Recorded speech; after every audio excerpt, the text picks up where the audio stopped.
चलिए आगे बढ़ेंगे और अब चलते हैं हमारे अगले सेगमेंट की ओर, जिसका नाम है एनएफओ हो तो ऐसा।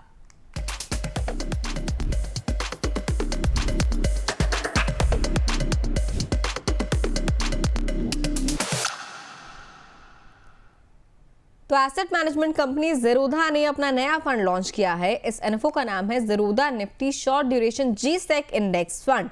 ये एनएफओ की जो डिटेल्स हैं आपको फटाफट से बता देते हैं। जैसे कि हमने आपको बताया एनएफओ स्कीम का नाम क्या है, बेंचमार्क की अगर बात करें इसके तो Nifty short duration G Sec total return index इसका बेंचमार्क है। इसको अचीव करने की, इसको बीट करने की कोशिश भी हो सकती है। इसके अलावा सब्सक्रिप्शन की डेट करें तो 26 तारीख से लेकर 9 तारीख तक, यानी कि 26 दिसंबर से लेकर 9 जनवरी 2026 तक आपके लिए ये फंड ओपन है। इसमें आप निवेश कर सकते हैं। इस एनएफओ में अलॉटमेंट इसका 14 जनवरी 2026 को आपको मिल जाएगा।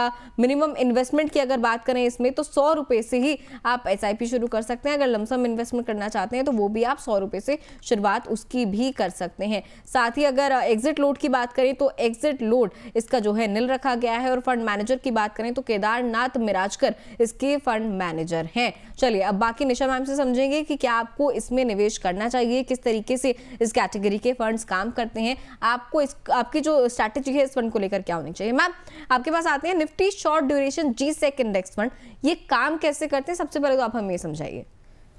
सो दिव्या, जैसे कि नाम है G Sec, right, it means government securities, right, और इसमें इन्होंने कहा है कि Zerodha Nifty short duration G Sec index fund, right.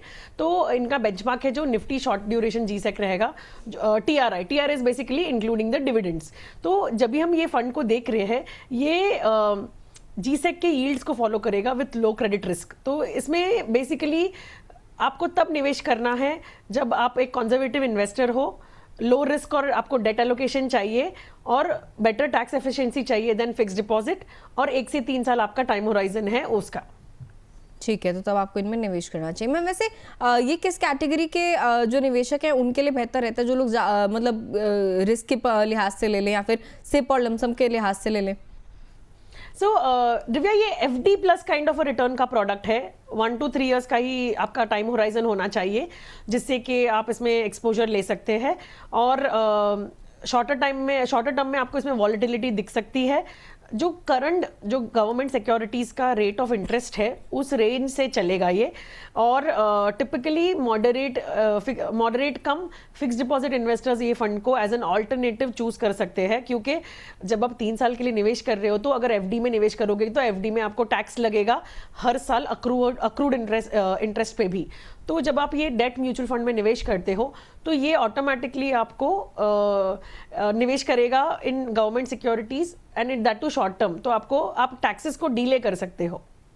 ठीक है मैम, अगर रिटर्न की हम बात करें तो Nifty short duration G Sec index fund में किस तरीके के रिटर्न्स की उम्मीद की जा सकती है? सो दिव्या, इसमें रिस्क जो है ना वो बेसिकली क्रेडिट रिस्क हो सकता है than the other debt funds और मेजरली इसमें जी-सेक होगा, गवर्नमेंट सिक्योरिटीज होगी। तो I think and government securities are sovereign guarantee, right, there is some guarantee by the government. तो इसमें हमें वो डरने की जरूरत नहीं रहेगी। प्लस रिटर्न्स जो है वो मार्केट लिंक नहीं रहेंगे दिव्या, ये गारंटीड भी नहीं रहेंगे। तो ये निवेश तभी करना चाहिए जब आपको स्टेबिलिटी, लिक्विडिटी और लोअर क्रेडिट रिस्क चाहिए, तभी आपको इस फंड में निवेश करने के लिए आना चाहिए। और मैम जैसा कि आपने बोला कि एफडी की तरह ही ये निवेश जो है करता है, तो क्या मैम ये एफडी के मुकाबले एक बेहतर विकल्प कह सकते हैं इसको?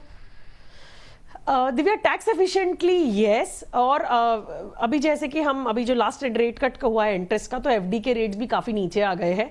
तो आई थिंक ये एक अच्छा विकल्प है जब आप 1 से 3 साल का निवेश देख रहे हो। वेरी कंजर्वेटिव इन्वेस्टर्स के लिए है क्योंकि इक्विटी इसमें है ही नहीं।